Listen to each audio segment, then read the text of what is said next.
Olá, pessoas! Vocês estão ouvindo o Do The Math? Eu sou o Marcel Giraldini, founder e Chief Growth da Math Group, e hoje a gente vai falar da parte mais técnica. Hoje sim é da parte mais ciência de foguete, para falar que a gente fala que não é, hoje é. Cássio Politi, dois estreantes com a gente na mesa. Apresenta aí nossa mesa, por favor. Vamos lá, Marcel. Vou começar aqui pelo Lourenço de Paula, que é o nosso Growth Executive Director da Math Tech. Lourenço, muito bom ter você aqui. Seja bem-vindo ao primeiro de muitos episódios com você. E aí, pessoal, obrigado. É um prazer estar aqui com vocês. Legal. E para completar a mesa, me dá um pouco de frio na barriga, porque eu tenho a missão de segurar a conversa hoje aqui e já começo adiantando que eu não vou tentar segurar, deixa fluir, porque a gente tem um cara muito bacana hoje com a gente aqui, André Vilamar, que é Head de Data Analytics e DPO da Dexco. Bom, a Dexco é a antiga Duratex, tem esse nome, Dexco, uma empresa aí com décadas, mais de 70 anos de mercado, e tem marcas muito fortes sobre ela, que são marcas como Deca, Portinari, Hydra, a própria Duratex e muitas outras mais. Vila, muito bom ter você aqui, obrigado por aceitar o convite. Obrigado vocês aí pelo convite. É um prazer enorme fazer parte dessa mesa, me sinto honrado e vamos desmistificar um pouco aqui a estrutura de dados, mostrar que esse troço aqui não é alquimia, não. É isso aí. Deixa eu começar aqui jogando para vocês aqui a primeira questão, né? Queria explicar a função da engenharia, que vocês explicassem a função da engenharia de dados dentro de uma empresa, porque até outro dia dados eram aquele arquivo, né, que ficava escondido no computador de alguém, ou quando muito compartilhado.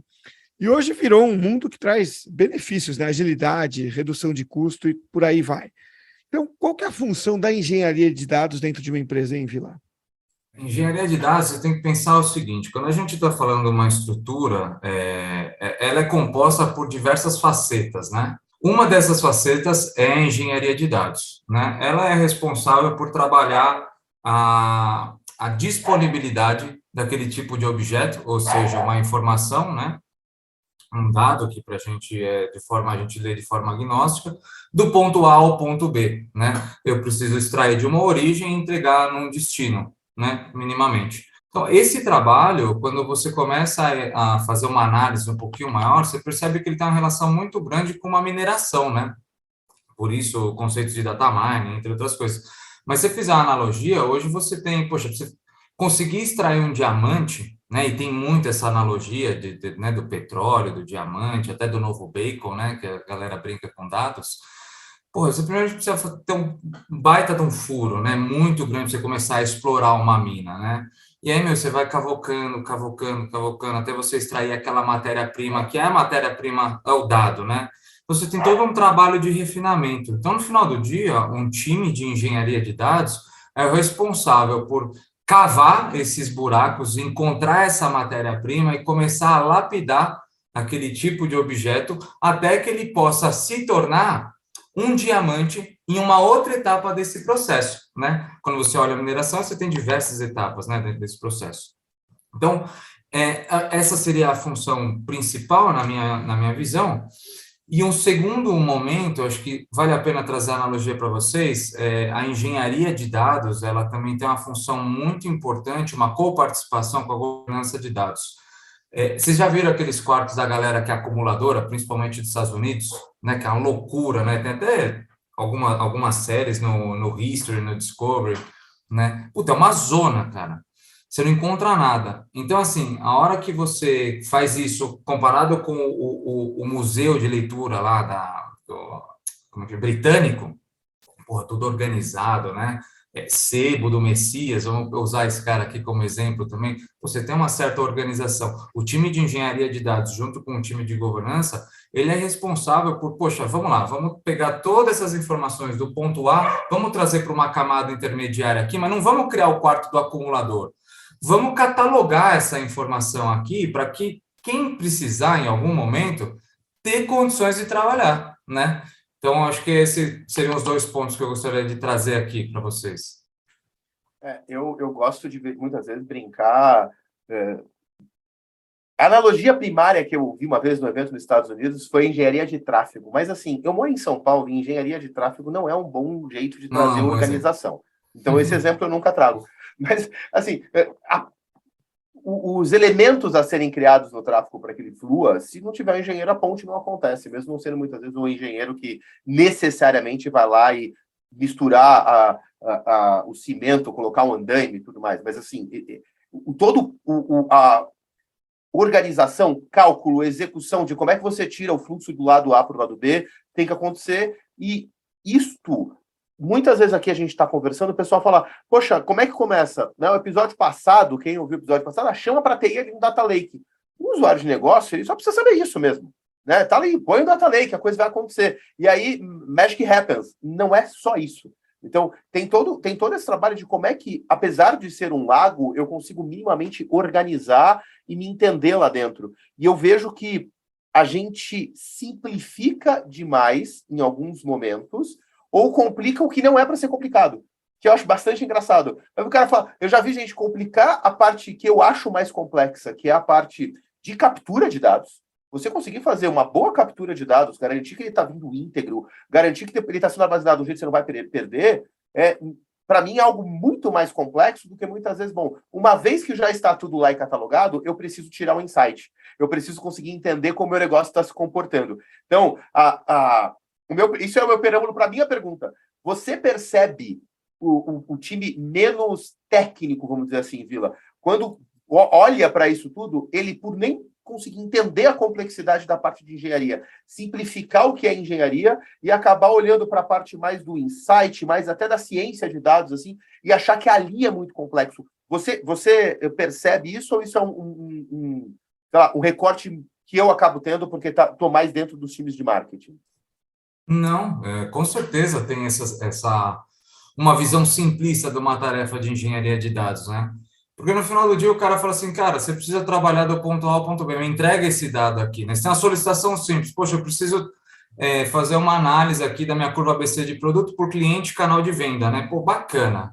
Onde que está esse objeto? Né? Uma vez que eu não tenho ele catalogado no meu lake. Ah, tá, a origem é X, legal. No nosso caso, a origem é SAP. Poxa, bacana. Então, vamos lá, vamos ver quais são as tabelas onde estão esses objetos e como é que eu vou começar a fazer essas integrações, né? Então, respeitar o time frame de realizar uma integração, ele é difícil hoje, né? O pessoal não tem tanto entendimento. Então, parte do princípio que você precisa trazer para eles uma visão de metodologia, trabalhando em cima de CRISP, entre outras coisas, né? Eu acho que isso traz um pouco de calma, você equilibra a expectativa versus realidade, né? Em relação à execução de uma iniciativa. Então, assim, é uma luta para a gente fazer com que a visão não seja tão simples. No entanto, esse processo não depende só da engenharia de dados, porque pensa o seguinte, hoje a gente trabalha com uma técnica onde eu extraio dados de forma agnóstica, eu trabalho com tabelas brutas, e aí, a partir de então, eu começo a trabalhar num outro prisma, que é um modelo onde eu tenho os objetos expostos de maneira isolada, por exemplo, produto é produto, cliente é cliente, eu não tenho nenhum relacionamento entre eles, eu estou trabalhando ainda com ele minimamente bruto. E depois eu vou trabalhar em cima de uma regra de negócio, né? Cliente sobre produto e assim por diante. Só que isso é baseado numa regra, né? Então, o que acontece? A especificação que acontece do negócio, ela não é com o time de engenharia de dados. Existe um time que está ali na frente, que é um time de analytics, um time que vai tratar qual que é o report, qual que é o tipo de insight, qual é a análise que precisa ser construída, entre outras coisas. Salvo engano, né? Quando não se tem uma pergunta adequada em cima dos dados, que acho que é a maior dor que eu tenho hoje. Vila, vamos fazer tal coisa, eu preciso desses e desses dados. Tá, mas para fazer o quê? Não, eu ainda preciso analisar. Então, assim, não é muito claro qual que é o tipo de pergunta que vai ser feita para o dado. E isso é de extremíssima importância, né? É igual, tem um parceiro nosso, que vira e mexe, a gente conta alguns causos, né? E eles têm um que eu gosto bastante. Eles falam o seguinte, poxa, a gente chegou num parceiro lá para começar a fazer tendência de churn. Legal. Aí ele chega para o cara e fala assim, qual que é o seu churn hoje? Ele fala, não sei. Então, assim, existe um ímpeto muito grande de, poxa, que vamos fazer isso e vamos fazer aquilo, e se quer muitos dados, né? Puta, será que são todos esses dados que respondem à minha pergunta? Né? O próprio Peter Norvig, ele fala que mais dados, eles superam algoritmos, né? Mas melhores dados úteis, superam um grande volume. Então, assim, a gente precisa trabalhar, né? A gente precisa ter qualidade, padronização, e aí ser parte de responsabilização em relação à qualidade daqueles dados por parte de quem é usuário, né? Quem é key user mesmo, em tecnologia ou um time de dados vai trazer a custódia sistêmica daquilo, e aí você tem condição de times que estão mais próximos do negócio, que não é um time de engenharia de dados na sua grande maioria, em construir um bom relacionamento, de estabelecer qual é a pergunta que você quer fazer, definir quais são os tipos de datasets que eles precisam operar para responder minimamente aquela hipótese, né, ou talvez responder aquela hipótese, construir uma especificação funcional. No nosso caso, a gente trabalha com o DNA do dado, né, um framework que vai do ponto A ao ponto B, trazendo todas as linhas, né? Então, qual que é o KPI, qual que é a regra, quem que é o dono do dado, o dono do processo, assim por diante. E aí, com base nisso, o time de engenharia de dados começa a construir uma integração, né? Aí esse time frame que é difícil, entendeu, Marcel? É assim, você tem o tempo de especificação, de entendimento, depois construir a integração e dessa integração disponibilizar o dado. Aí disponibilizou o dado, começar a construir insights ou simplesmente entregar num dash que você eventualmente vai precisar construir ou você já tem um mockup, mas que são caminhos distintos. Um vai olhar talvez o descritivo e o outro quer olhar uma predição. Então, depende muito da origem da iniciativa, né? Depende da pergunta, né? Eu achei interessante que tu já começou falando que, tem um pronto aí que é o que é, porque, eu quero fazer tendência de churn, legal, mas qual é o teu churn hoje? Não sei. E aí, de repente, a próxima pergunta é, mas como é que mede o churn para o teu negócio? Também não sei, tá? Isso não é um problema de dados. Isso é um problema de muitas vezes, de processo. De processo, de como você está avaliando o teu churn. Porque vamos pegar uma empresa de varejo, uma empresa de bens duráveis, que é o caso de vocês. Olha, ok, o que é o churn? O churn para um pequeno comprador vai ser certamente muito diferente do que o churn de um grande varejista. Mas assim, churn, gente, só para quem caiu aqui de paraquedas, churn é aquilo que para de comprar de você, aquele cliente que tinha uma certa recorrência e parou, e em assinatura é muito fácil, né? Um super indicador importante aí para serviços de assinatura, como televisão, telefone e tudo mais, escolas, que é você parar de ser cliente. A gente está falando em outros modelos de negócio, como, por exemplo, varejo de roupa, é comprar a cada tanto tempo, mas é você entender o quanto aquele cara continua comprando de você. Churn eu sei explicar, Lourenço. Agora, CRISP, me ajuda. Tá bom, gente. Vamos aproveitar esse gancho, né, e falar um pouquinho. O CRISP é um conjunto de boas práticas, né, que a gente utiliza aí em projetos de dados, de ciência de dados. E eu vou aproveitar esse gancho que o Vila trouxe, porque dentro do CRISP, a gente tem, por exemplo, a primeira etapa do CRISP, a gente está falando de entendimento de negócio, a gente está falando de entendimento dos dados, né? E aí a gente vê que realmente é difícil essa visão que o negócio tem quando a gente está entregando um projeto de dados, do papel da engenharia, porque o papel da engenharia é um papel que muitas vezes é complexo de extrair o dado, ele precisa entender o dado, e a participação da área de negócio nisso é muito importante, porque muitas vezes a área de engenharia ela está aterrissando num conjunto de dados, de tabelas que ela não domina, ela vai ter que entender onde é que estão aquelas informações, ela vai ter que minerar aquilo ali, né? E isso, dependendo do volume, da complexidade, né, isso pode levar tempo.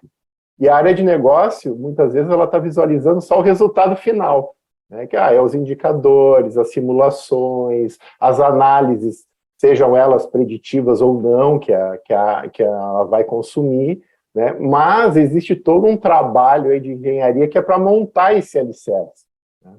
E como o Vila trouxe, a gente precisa cuidar, quando a gente está trabalhando nesse alicerce, a gente tem que ter cuidado com segurança, quem vai acessar, né, essas informações, ter esse dado que está sendo extraído reaproveitável, reutilizável, né, que num próximo projeto que eu vou fazer utilizando aquele dado que que esse time está trabalhando nesse momento, eu possa reaproveitar ele sem ter que fazer todo aquele papel de reengenharia, né, novamente. Então, esse time ele também é responsável por ter cuidado da forma que esses dados vão ser atualizados, qual é a frequência de carga, né, ter o cuidado aí, porque normalmente o usuário ele quer a coisa real-time, o usuário lá no final. Não, eu quero o dado real-time. Sim, ele quer real-time, mas o acompanhamento de dash dele é de hora em hora. Então o time é complexo, o papel de engenharia, né?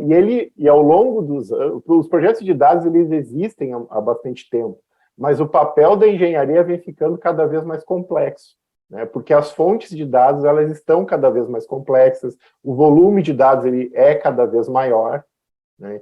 Então, eu vejo que quando você vai disponibilizar esse dado também de forma corporativa, né, olha, a gente está trabalhando nesse projeto, a gente está entregando esse dado aqui, e aí você está entregando ali o que muitas vezes se torna a verdade corporativa em termos de número. Quando eu estou falando em termos de faturamento, eu tenho que ter uma verdade única, eu não posso falar que uma área tem um faturamento e outra área tem outro faturamento para a mesma coisa. Tem que todo mundo falar, né, a mesma língua em termos de indicadores. Aí, Vila, eu queria trazer um ponto aqui, que é, durante os projetos que vocês vêm trazendo, né, vêm executando, como que vocês têm trabalhado essa parte de governança disso em termos assim, de segurança, de disponibilização desses dados aí para as áreas de negócio? Tá, vamos lá. Eu acho que só fazer um ponto no comentário anterior. Você consegue construir N visões com o dado, né? Para responder determinada pergunta do tipo qual é o faturamento, o volume de venda, né? Coisa parecida. Ou qual que é a minha curva ABC de produto, quem são os meus clientes quentes, quem não são, entre outras coisas. Mas, o dado, ele não vai fazer milagre, né? Qual que é o processo de negócio que determina o KPI de faturamento? Qual é o processo de negócio que determina uma venda, né? Tem coisas que são mais claras e podem parecer até óbvias, mas no mundo de dados, às vezes o óbvio precisa ser dito, né? Por N razões. Uma das razões, que aí entrando no gancho da tua pergunta, de governança, eu enxergo a governança como uma casinha, né? A governança de dados ela é um baita de um telhado, e a arquitetura de dados é a que faz toda a camada estruturante e operacionaliza aquilo que é não conceitual, vamos colocar dessa forma, que é não técnico, acho que melhor dizendo, né? Então, por exemplo, quando a gente olha a governança, aspectos de segurança dentro da nossa estrutura, hoje a gente tem uma camada, trabalhamos com o Databricks, por diversas razões. O Databricks hoje, ele está estruturado no ambiente híbrido, né, multi-cloud. Então, eu tenho o Azure, tenho a AWS, tenho o GCP, e ali dentro eu tenho toda a minha estratégia de permissionamento, né, para os engenheiros trabalharem, não só isso, né, entre aspas, sandbox, né, sobe um cluster para a galera começar a brincar, e aí dentro desse cluster tem, né, disponibilização de datasets que estão compliance ou não, né, e aí, então com base nisso a gente começa a fazer uma análise e disponibiliza ou não para esses usuários com toda essa estratégia de permissionamento. Então, esse é das camadas de governança, né? Razões óbvias, né? Você não deixar um Redshift aberto para a internet, coisa do tipo que a gente já sofreu. Enfim, algumas coisas mais simples, né? Mas no dia a dia, quem pode operacionalizar, se é essa a sua pergunta de fato, Lourenço, o que a gente constrói, tá? Tudo com use case. Né? Então, dentro do use case, a gente determina quem são as pessoas do negócio que vão operacionalizar. E aí eu tenho duas grandes diferenças, né? Eu tenho pessoas que conhecem SQL, ou seja, conseguem trabalhar dentro do Databricks, né? Manipulando mesmo o dado. E eu tenho aqueles usuários que não conhecem SQL, ou seja, não vão manipular dentro do nosso cluster, desse sandbox, E eles vão precisar construir, eles vão apenas consumir esse dataset numa camada de data vis. E aí pouco importa, né? SAC, Tableau, Power BI, Click, whatever, né? Tem diversas ferramentas aí. Então, com base nisso, existe uma caixinha da minha estratégia de governança de dados que fala de desenvolvimento profissional. Então, a gente faz um mapa de atuação e fala assim, poxa, essa galera precisa ter um Tableau básico intermediário. A gente vai lá, estrutura com os nossos parceiros e do próprio time, né, tem um conhecimento interno, e faz um aquecimento ali com a turma e desenvolve. Puta, tem a galera que precisa trabalhar com SQL. Vamos fazer do básico ao avançado uma turma? Nós construímos isso. By the way, nós construímos um programa de formação que chama Masters of Data, né? Então, qualquer relação com molejo é por impressão. Meu cabelo na cintura não deixa, né, eu mentir. Mas o ponto é, a governança no dia a dia de uso, ele acaba sendo tangibilizado dessa forma. Alguns operam dentro do cluster, outros na camada de data vis. Existe um item, né, quando a gente fala desde a especificação até a entrega, existe um momento que é a modelagem, né? A modelagem do dataset, ela vai ser de extremíssima importância ter uma boa definição da regra de negócio, né? Porque é ali que eu vou construir. Essa etapa, hoje, eu tenho de duas formas. Hoje ela acontece nós somos grandes, né? Então, a minha estrutura é uma estrutura cross, eu atendo todos os negócios e todas as áreas da companhia, obviamente, são as devidas proporções, né? De capacity e time. Então, eu tenho pessoas que eu consigo construir essa modelagem em conjunto, ou seja, existe uma extensão do time de analytics e entre aspas, né, engenharia de dados, né, vamos colocar assim, porque é um cara que está modelando também, ou discutindo a modelagem, dentro do negócio. É um business analytics, né, o pessoal tem trabalhado até aqui bastante essa nomenclatura, para esse tipo de usuário que conhece SQL minimamente. Então, esse cara a gente consegue trazer para perto, por mais que ele esteja aí sendo categorizado por mim como uma forma estendida de time de dados dentro do negócio, e ele discute com o time qual que é a regra, chega até a escrever algumas linhas, né? Outros usuários acessam direto ao banco e eles modelam e eles constroem o data vis e é tudo mil maravilhas. Só que daí eu tenho problemas de governança, né? Queries que tem uma performance que arrebentam o nosso banco e assim por diante. Então, qual que é o melhor caminho? É o modelo híbrido, né? O pessoal constrói um pedaço e a gente valida lá por request. Vila, me ajuda aqui no negócio. Tu até colocou coisas importantes para quem não entende de dados, não entende de engenharia, porque toda a parte de engenharia com certeza é novidade para todo mundo. Agora, quando tu fala, muitas pessoas já olham e falam, mas eu sei que isso é importante, mesmo não estando na engenharia. Né? O cara, hoje em dia, qualquer usuário de dia a dia de negócio está preocupado ali em fazer o seu teste, em melhorar o negócio, em montar, de repente, um squad, um time de growth. Para isso, ele já ouviu aquela frasinha que tu falou, a camada de data vis. Só que essa camada de data vis, ela tem que considerar data vis, visualização de dados, ela tem que pegar uma coisa da camada de data set ali, né? Que é onde estão os dados. E eu acho que essa é a parte que o cara que está de negócio fala, mas não é normal, não é só ir lá pegar. A minha visão de quem trabalha muito mais na camada de ciência, muito mais forte pelos times de marketing, publicidade e tudo mais, fica aquele ponto de esses caras querem dados para resolver os problemas de negócio. E aí tu trouxe, conceitue o problema de negócio. Porque na outra mão, ele precisa ser habilitado para resolver esse problema. E aí, habilitar ele é a pessoa de engenharia, muitas vezes, é o time de engenharia, governança, arquitetura, conseguir olhar e falar, então deixa eu resolver os problemas de dados para que você esteja capacitado a fazer a sua análise. Porque a natureza dos problemas são diferentes. E aí entra a frase que eu adoro, que é o óbvio precisa ser dito. Porque quando uma pessoa que está pensando em como resolver o problema do dado fala com alguém que está pensando em como resolver o problema do negócio, eles precisam falar o óbvio um para o outro para que as coisas se conversem. Porque o negócio, para mim, é que tem que ser a conexão entre quem está falando de engenharia e quem está falando sobre o melhor atender o cliente ou a gestão da área, a otimização.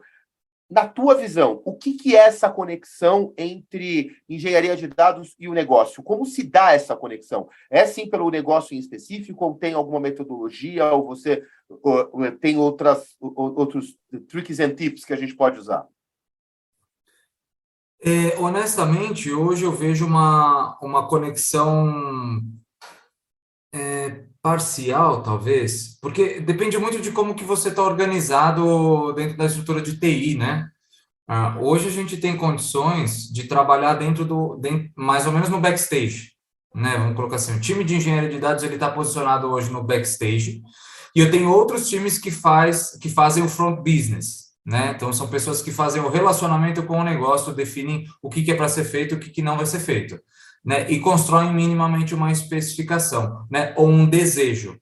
Baseado nesse desejo e naquela especificação, aí eles fazem a aproximação com o time de engenharia de dados, né? Até porque um time de engenharia, no meu caso, meu time de engenharia de dados, ele tem uma carga de trabalho muito grande, porque ele trabalha também de forma cross. Então, eu preciso ter alguém ali fazendo minimamente um face-to-face para falar assim, olha, poxa, isso aqui eu não consigo agora, isso aqui eu faço depois e tudo mais. Quando vem para o time de arquitetura, aí esse time de arquitetura consegue negociar com um pouco mais de informação, você entendeu? Fala, ó, isso aqui que você está me pedindo, eu já fiz uma pré-análise, eu não consigo em X dias, eu consigo naquilo outro. Então, a gente consegue criar um pouco mais de relacionamento dessa forma. Mas ele não é limitante. Existem iniciativas onde o time de arquitetura de dados ele foi posicionado direto no negócio, né? Por exemplo, a gente tem um portal lá, uma grande iniciativa de relacionamento com unificação de N portais aqui, e nessa iniciativa, nós posicionamos o time de arquitetura colado com o negócio para fazer a ponte com times externos que tratavam dados da companhia, ou seja, eu precisava consolidar aqueles caras dentro da nossa estrutura, fazer todo um trabalho de limpeza, né, de deduplicação, de match merge, enfim, esse time teve condições, só dessa forma esse time teve condições de trabalhar. Por quê? Porque era uma iniciativa que eles precisavam ter um entendimento real da dor do negócio, né? Poxa, hoje eu vou disparar uma campanha, eu não consigo, porque eu não tenho qualidade nos meus registros de e-mail, nos registros de telefone, no próprio registro do próprio usuário. Então, todo o cleanse e a deduplicação, ela precisava ser feita, mas tinha que ter um entendimento, né? Não dá para fazer a esmo, esse tipo de coisa. Então, depende muito da característica da iniciativa, tá, Marcelo? Eu acho que, assim, não elimina a necessidade de você colocar ele mais próximo do negócio, no time de arquitetura, ou não. Você tem que entender onde que vai agregar valor, onde o bicho pega. Às vezes faz mais sentido você posicionar, às vezes não. Deixa eu pegar carona aqui nisso, e vocês que são experts, e perdoem aqui pela minha rouquidão, ainda se mantém desde o último episódio aqui, mas vocês estão falando aí de algumas atividades, né, algumas funções, na verdade, né? Cientista de dados, falando bastante agora de engenheiro de dados, tem o arquiteto. Fiquei procurando aqui, no meu pouco conhecimento sobre o tema, o que é o cientista de dados. Tem definições muito claras, né? Você pegar o site da SAS, uma nova geração de especialistas analíticos que possuem habilidades técnicas para resolver problemas complexos, né? É uma definição, só vou deixar até o link aqui na descrição, me faz lembrar um pouco, não sei vocês, mas quando a gente lá atrás, na Web 1.0, Marcel, que é professor, gosta das definições, tinha o Webmaster. Mas eu não estava nascido nessa web. Só eu, né? Lembra o Webmaster? O que era o Webmaster? Era o cara que fazia tudo, né? Era o cara que ia, né, que construía o site. Uma galera foi o Webmaster, né? Uma galera. E aí foram surgindo os outros, né, Vila? E eu confesso que hoje, quando eu ouço esses nomes, cientista de dados, engenheiro, arquiteto, me causa uma certa confusão. Qual é a diferença entre eles? Tá. Assim, eu gosto muito em termos práticos, eu não vou pro isso conceitual ali. Não, mas é isso que eu quero. Na vida real, quem é quem faz o quê? Vamos lá. Então, vamos começar primeiro com o arquiteto de dados. É o cara que vai definir qual que vai ser a estratégia em função de uma necessidade, de um caso de uso. Então, qual que vai ser a estratégia de banco, qual que vai ser a estratégia de integração, a comunicação entre sistemas, definição de payloads, entre outras, documentação de integração, basicamente, para deixar um pouco mais simples aqui para a turma. É o cara que vai definir como que eu chego do outro lado, estrategicamente, sob a ótica de dados, né? Então, da camada de integração até a disponibilização daqueles dados, qual é o formato que eu preciso disponibilizar aqueles dados e onde, e como que vai ser construído, é o que ele vai passar para o time de engenharia de dados. Esse time de engenharia de dados vai avaliar uma especificação e vai trabalhar exclusivamente com a integração, né? Então, a integração dos dados, dos objetos do ponto A ao ponto B. Só que isso só acontece a partir do momento que um analista de dados foi lá e fez o entendimento de qual era a necessidade. Com base naquela necessidade, ele vai definir quais são os datasets que vão validar ou vão apoiar a validação daquela hipótese de negócio a ser respondida. Então, a partir do momento que esse analista de dados constrói essa especificação definida quais são os datasets, isso é discutido com o time de arquitetura e o time de engenharia de dados, que para mim, no meu caso, é uma única estrutura, onde eles fazem o desdobramento, né, definindo qual é a origem sistêmica e, de novo, fazendo a integração dos mesmos. E, por fim, o time de cientistas de dados são pessoas que vão trabalhar com aquelas informações após toda essa construção. A partir do momento que eu disponibilizei um dado que tem padronização, que tem qualificação e existe uma definição clara de qual é a pergunta a ser respondida, aí um time de cientista de dados vai trabalhar com um ferramental específico, seja ele uma solução de prateleira, assim como a gente tem várias no mercado, por exemplo, o Alteryx, ou a construção de alguns scripts Python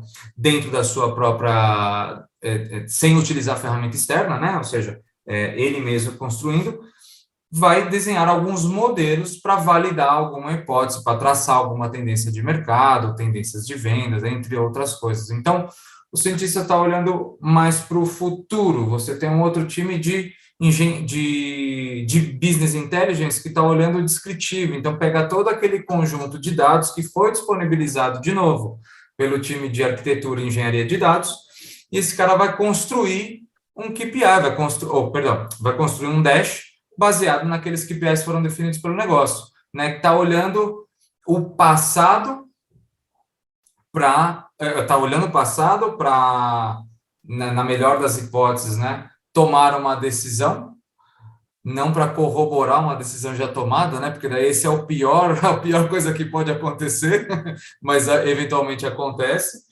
E aí, toda essa massa de dados que foi construída, o time de ciência de dados, ele, de novo, ele pode olhar para o histórico para prever o futuro, né? Olha para o passado para prever o futuro.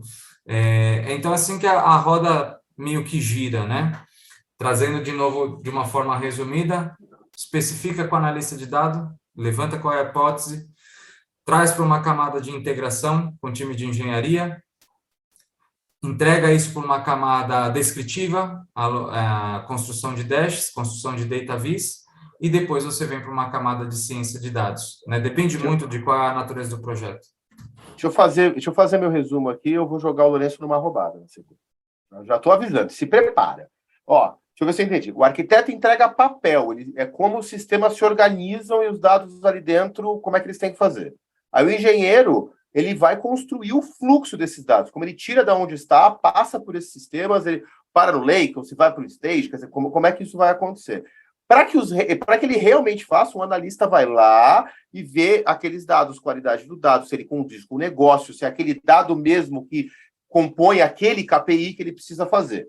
Isso tudo pronto, aí a gente tem as perguntas que a gente quer responder. Se as perguntas são o que aconteceu, como aconteceu, por que aconteceu, ou melhor, as definições do passado, se eu estou tentando entender o passado e explorá-lo, eu estou olhando muito mais com visão de PI, não necessariamente um cientista de dados. Agora, se as minhas perguntas são o que vai acontecer e o que aconteceria se eu mudasse tal elemento, aí eu já estou começando a trabalhar com previsão de futuro. Aí é o que a gente entende de cientista de dados. Então, o Cássio perguntou 3 funções, são as 3 mais conhecidas, tu já expandiu essas 3 funções para 5. E aí, assim, Lourenço, tu que está olhando realidades de N empresas hoje em dia. Como é que é? Todo mundo tem uma área de dados estruturada com essas 5 funções divididinha bonitinho, é isso mesmo, né? Seria bom se fosse, mas não é, né, gente? A gente não é isso que a gente vê no dia a dia, né? A gente acaba, assim, eu vou trazer alguns exemplos, né? Eu acho que o mercado vem evoluindo, né, sobre o papel da área de dados dentro das empresas, e foi sendo incorporados nos times, né, e às vezes até criados os times de dados de forma independente, né, com sua própria independência de atuação. Então, hoje, a gente vê que as empresas já têm um papel mais direcionado para algumas coisas. Então, existe aí um time, o analista de dados é praticamente consenso, ele existe porque alguém precisa de falar de dados com o negócio, como o Vila trouxe.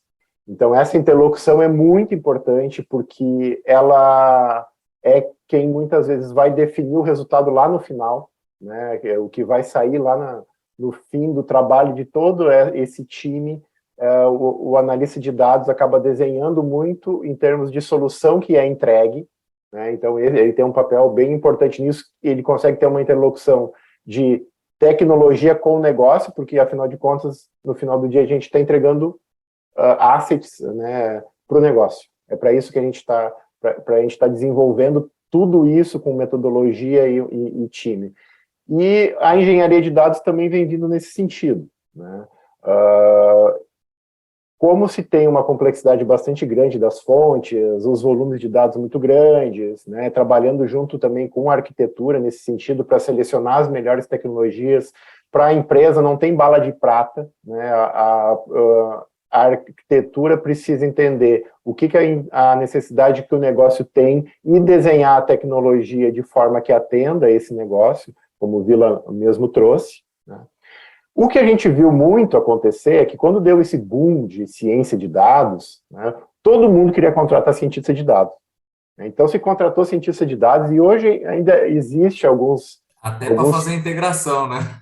Esse ponto, exatamente, esse ponto que eu ia chegar agora, Vila, porque o que aconteceu, né, em muitas empresas, não foram poucas, a gente viu que o pessoal viu o valor no que o cientista de dados podia entregar, né, só que muitas vezes não se entendia o que precisava ser feito para que o cientista de dados, de fato, pudesse trabalhar com qualidade.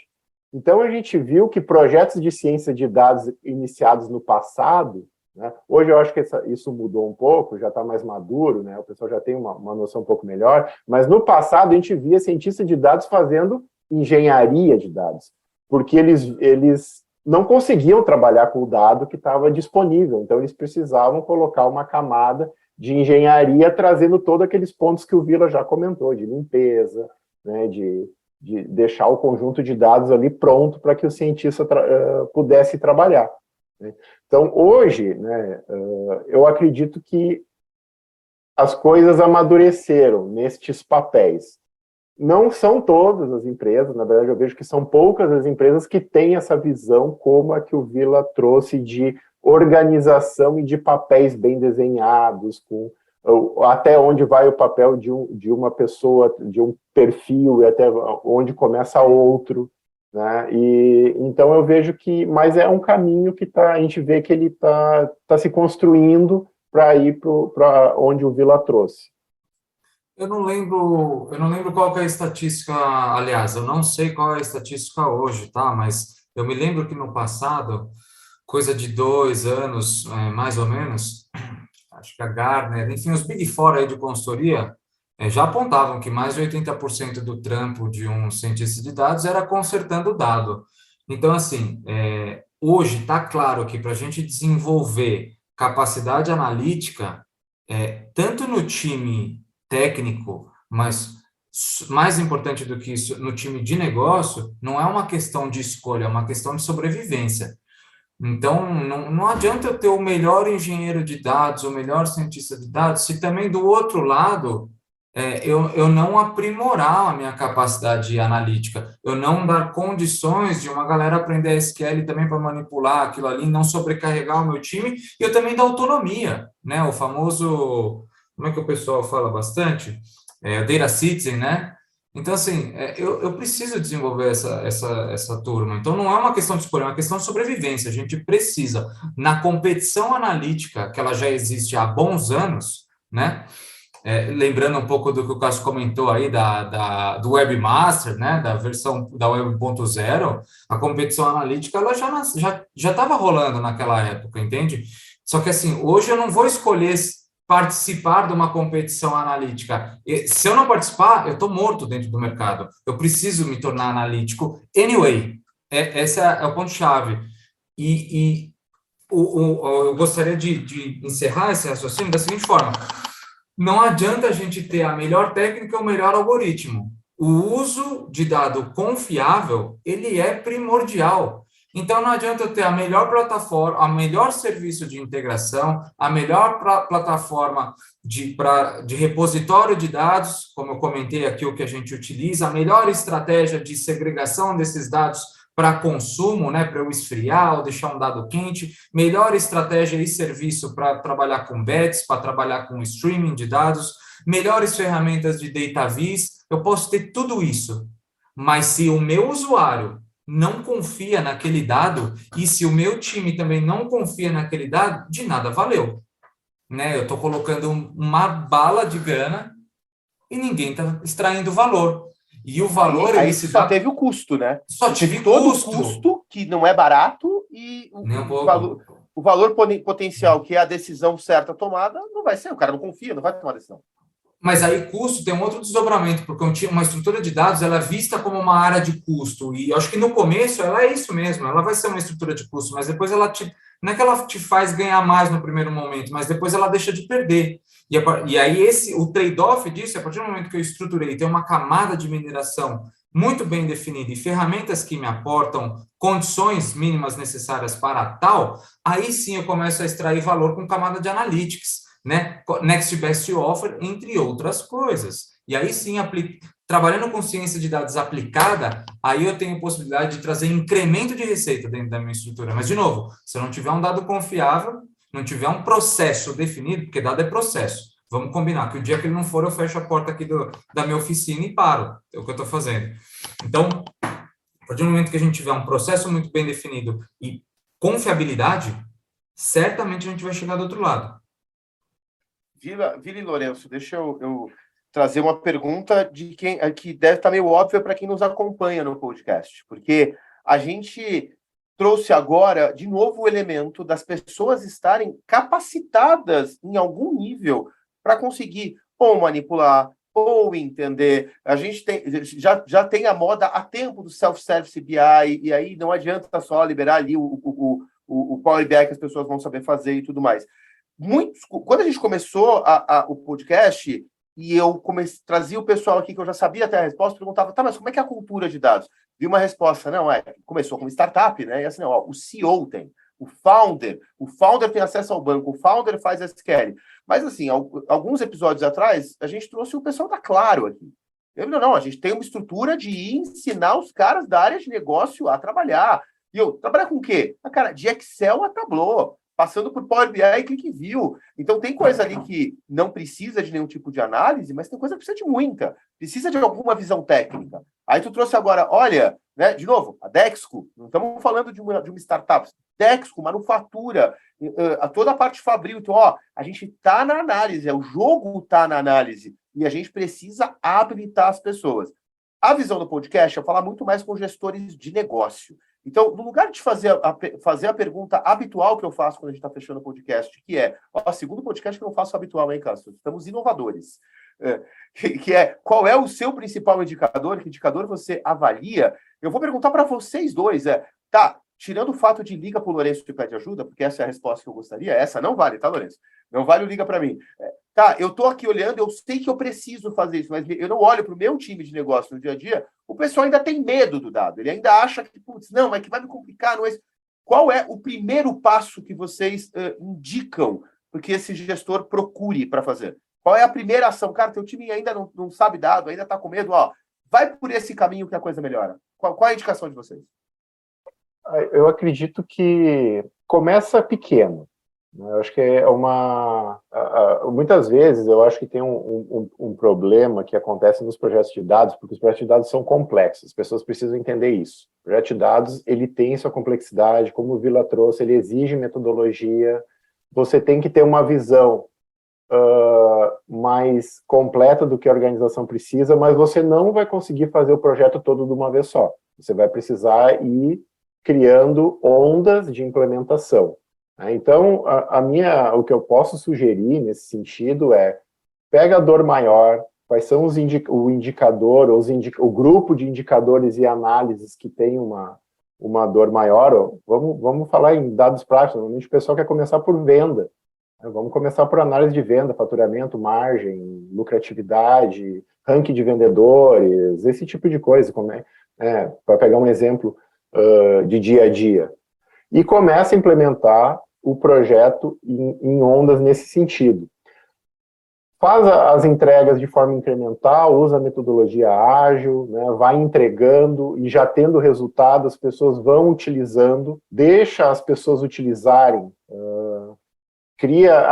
democratiza o dado, deixa o dado com os indicadores na mão de quem utiliza ele no dia a dia, deixa essas pessoas utilizando, vão vir necessidade de novos insights, desenvolver novos indicadores, e assim o projeto vai se incrementando. O importante é que, a partir do momento que você tem um primeiro projeto que está rodando e você vai tendo sucesso e adesão a esse projeto, você começa a criar uma cultura de que eu também quero.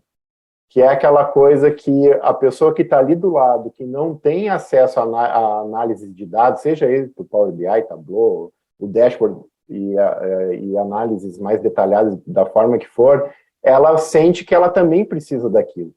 E aí você começa a criar uma cultura.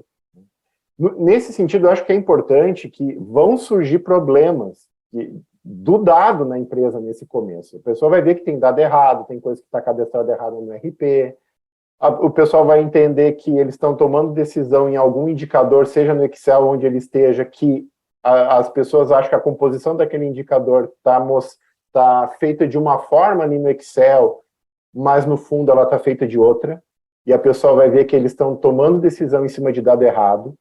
O projeto de dados, ele também amadurece isso, né, que são os números da companhia, os números da empresa, e de forma que isso vá melhorando e eles vão se concretizando. Eu acho que isso é uma receita que ela funciona bem, e você pode paralelizar, você faz o primeiro numa área, você pode depois começar um projeto em paralelo já na área de logística, você pode começar na área de suprimentos, e assim você vai alimentando, né, a empresa com indicadores por todas as áreas, de forma que, quando você vê, você está com essa cultura montada. E você tira aquela cultura do planilheiro, no sentido de ficar trabalhando uma semana para gerar uma planilha onde as pessoas vão precisar daquele dado para tomar uma decisão que muitas vezes é muito importante e define o futuro da empresa em cima de dado de planilha que muitas vezes está errado. Né? E o analista de dados que está ali para apoiar a análise daqueles dados, na verdade, ele fica 80% do tempo dele confeccionando planilha. Ele não está analisando dados. E isso é muito comum de acontecer. O que você acha, assim, Vila, desse cenário? Total, eu gosto muito da linha que você trouxe, tá? Ela faz total sentido, é muito semelhante com o que a gente trabalha. Acho que aqui você trouxe um bom guide, de verdade. Eu colocaria algumas coisas no sentido de alertas, né? Por exemplo, não dá para se subestimar um projeto de dados, né? O pessoal fala muito ainda se tem muito o conceito do MVP, né? Sob a ótica de um hackathon. Quando se fala de hackathon, você subir um serviço lá numa instância, sobe uma aplicação lá, X, né? De um serviço de IoT, de monitoramento, de uma plataforma de venda mínima, né, para você vender um produto, enfim, depende muito da razão, mas o ponto é, no hackathon, você produtizar alguma coisa naquele time frame de execução, sob a ótica do produto, ele é relativamente mais fácil de você construir em 72 horas, né, mais ou menos. Agora, um datatom, que é onde eu vejo muito, né, a galera de dados aí do mercado mais desenvolvido discutindo, é outra coisa, bicho. Então, assim, esteja ciente que a tua expectativa, ela pode ser muito divergente da realidade se você não tiver duas características: querer entender e ter um pouquinho de curiosidade. Acho que se todas as pessoas tiverem isso, a partir do momento que envolver um time de dados para trabalhar mais próximo, vai ser ótimo, porque assim, o time de dados vai conseguir entender a tua dor e você, do outro lado, consegue entender a dor do time de dados. E aí a gente já entra numa seara de cultura, que o próprio Daniel Coyle fala bastante, é um dos autores que eu acho fantástico, de compartilhamento de vulnerabilidade. A partir do momento que a gente compartilhou vulnerabilidade em ambas partes, a gente começa a estabelecer uma relação de confiança e cria um ambiente propício para se trabalhar, né? Então, acho que isso é um fator chave para conseguir chegar do outro lado. Quando você escolher um caso de uso, não é porque você escolheu uma vez que você deveria mudar a estratégia. Mantenha caso de uso. É o que você falou, Lourenço. Para mim, acredito 100% nessa estratégia. Little by little, você vai construindo... Eu gosto muito de enxergar as iniciativas como se fosse um mapa da sua cidade, uma fotografia no escuro, onde você vai acendendo as luzes daquele perímetro de atuação onde tem diversas áreas. Então, você acende a luz da logística, você acende uma luz para o time industrial, né, para a realização de S&OP ou coisa do gênero, você acende uma luz para o time de sales, você acende uma luz para o time de CRM, acende uma luz para o time de design, e assim por diante, um time de suprimentos, como você disse, saque, e você, quando você menos espera, você consegue ter capilarização dentro das estruturas de negócio, trabalhando com dados. E aí você começa a desmistificar uma outra seara de quando tem o encerramento do projeto Lake, né? Não tem encerramento de projeto de Data Lake, né? A completude de um projeto de Lake, ela deve ser compatível com as demandas ou os projetos escolhidos. Essa é a grande sacada. E aí, obviamente, acho que para fechar é escolher bons talentos e desenvolver aqueles talentos que se tem internamente, independente de ser na camada mais conceitual, mas não esquecendo do ponto que eu mencionei de que na competição analítica não tem escolha a não ser participar e desenvolver, né, as pessoas. Então, seja do ponto mais conceitual ao deep dive mesmo, né, a camada mais técnica. Desenvolva e recrute os melhores talentos para que você consiga desenvolver a tua estratégia de dados como um todo. Eu colocaria isso aí adicionalmente ao teu ponto, viu, Lourenço? Legal, muito bom. Cultura, desculpa.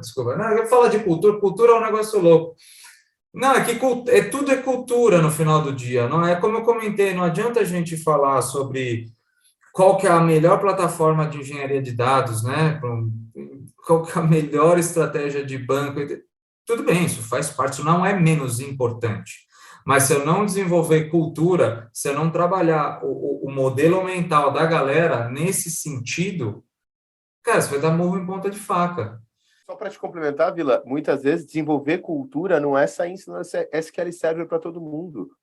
Muitas vezes desenvolver cultura de dados é conseguir melhorar a capacidade de pensamento crítico. É entender que uma KPI que você não entendeu, você não sabe, e eu adoro fazer a brincadeira por quilômetros por hora. Quilômetros por hora, você sabe, você tem ali, você entende, você sabe que a velocidade é o quanto...